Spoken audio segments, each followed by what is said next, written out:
Lady C has just revealed one of the biggest royal secrets that was never supposed to reach daylight. A single sentence she dropped has sent Buckingham Palace shaking. Because according to her, the story the world thought they knew about Archie may not be the real story at all. She hints at something explosive, something Meghan Markle would never want spoken out loud. And the shock doesn't end there. Lady C claims Archie is actually living in the UK with his mother. Not Meghan. Not in Montecito. Not under the bright California sun. But in Britain with his mom, who, according to this claim, isn't Meghan at all. The Archie or Lily, and it needs to happen. They need to prove that those children, Meghan and Harry, are not entitled to privacy in this matter.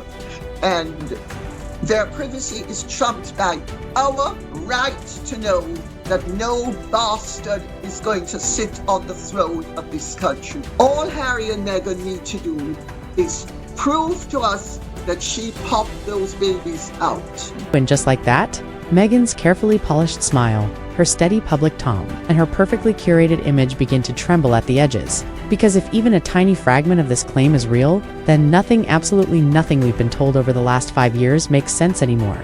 And this is where our story truly opens, with a single question that refuses to die no matter how tightly the palace tries to silence it. Where is Archie actually living? And why is this the one subject that seems to make Meghan panic in a way she never does with anything else? Now, step into the core of this unfolding expose. Some stories fade like smoke. Others grow stronger every time someone tries to bury them. And this one gets louder, heavier, more persistent with every whisper. Because according to quiet voices far away from flashing cameras and polished PR statements, Archie may not be living in America at all. Instead, the whispers insist he is growing up quietly in the United Kingdom, inside a normal British home, with a woman described not as a nanny, not as a caretaker, but as his mother. This chapter isn't asking you to take sides or believe conspiracies. It simply invites you into the mystery. After all, why would anyone insist Archie is in Britain unless something created that rumor in the first place? And that leads us to the one thing: no Palisade, no PR team, and no Netflix script can manipulate the timeline. Dates don't bend, dates don't lie. And in this case, the dates open more doors than they close. Harry and Meghan married on May 19, 2018. Archie's birth was announced on May 6, 2019, which means conception likely occurred in August 2018, just about 3 months after the wedding. Normally, this is straightforward biology, but in the emotional chemistry between Harry and Meghan at that time, the math becomes strangely complicated. Because August 2018 wasn't a normal period in their relationship, it was the height of their honeymoon phase, the golden window. The period when Meghan allegedly had complete emotional influence over Harry, constant togetherness, constant closeness, constant control. Psychologists familiar with relationships, like theirs, explain that someone in Meghan's position would be glued to Harry, emotionally intense, physically close, deeply invested, and protective of access to him. So here's the question: if Meghan and Harry were inseparable during that period, how could another woman possibly fit into that timeline? Instead of solving the mystery, the dates tighten it. They leave a narrow crack, just enough space for something unexpected to have occurred, something unscripted, something not meant for public eyes. And so we arrive at the spark that ignited this entire fire. The idea that Archie remained in the United Kingdom because he was never supposed to leave in the first place. Once you explore this angle, the story shifts, becomes quieter, more unsettling, more layered.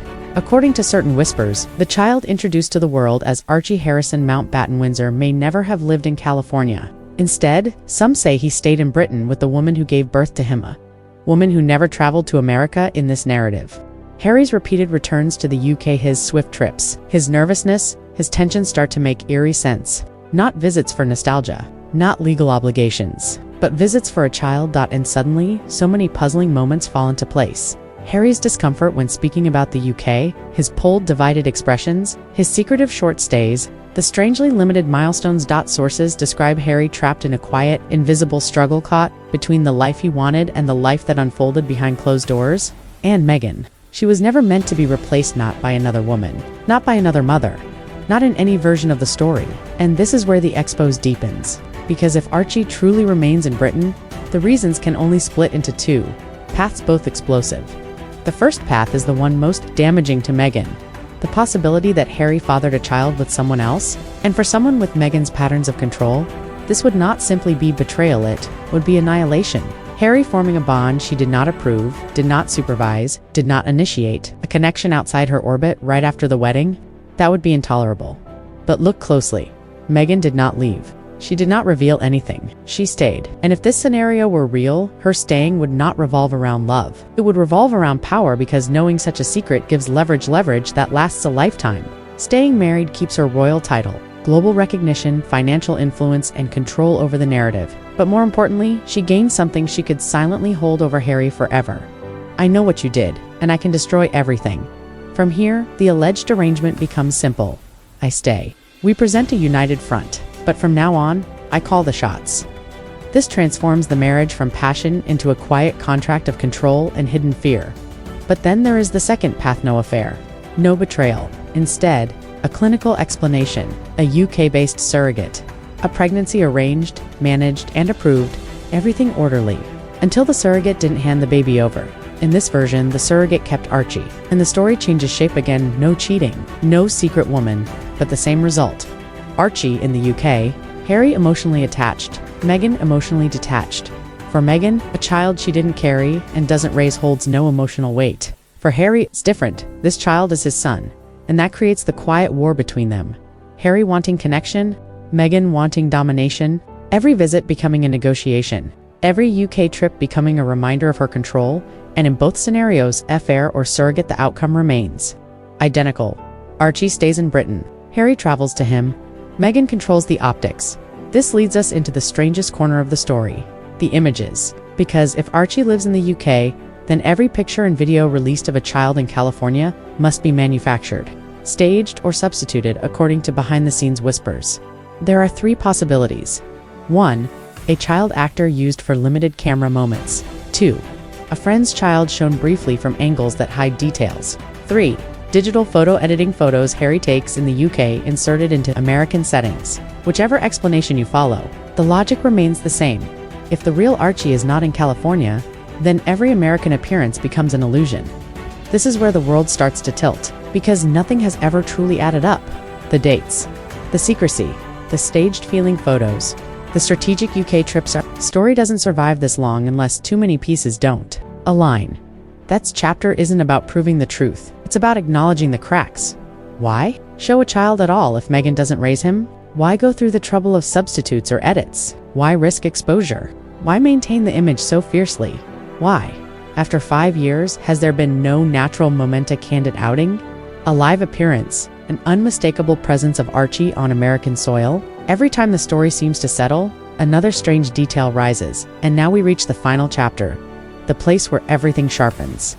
Royal stories always have two versions, the one told to the world and the one whispered behind the scenes. And with Archie, the whispers speak louder, because if even a fragment of this is true with Archie, is truly in the UK with the woman who gave birth to him, everything shifts. It explains Harry's frantic flights, the silence around Archie, Meghan's rigid image control, and the bizarre inconsistencies the public keeps spotting. Picture it: a quiet British town, a small garden, a red-haired boy running freely, a father visiting without cameras, taking pictures he cannot post, holding moments he cannot share, and a woman, his mother, protecting the child's peaceful world. Meanwhile, across the ocean, Meghan builds her empire, a life where a distant child neither benefits her image nor strengthens her narrative. Two realities, one secret tying them together, 1,000 unanswered questions. Somewhere between these two worlds lies the truth about Archie, never confirmed, never denied, always lingering in the shadows, because secrets like this don't stay buried forever. They echo, they slip through cracks, they haunt interviews, they survive every attempt to silence them, and eventually, whether by mistake or by bravery, the truth steps into the light. Until that day, the world is left circling the same unsettling question: where is Archie, and why has no one given a real answer?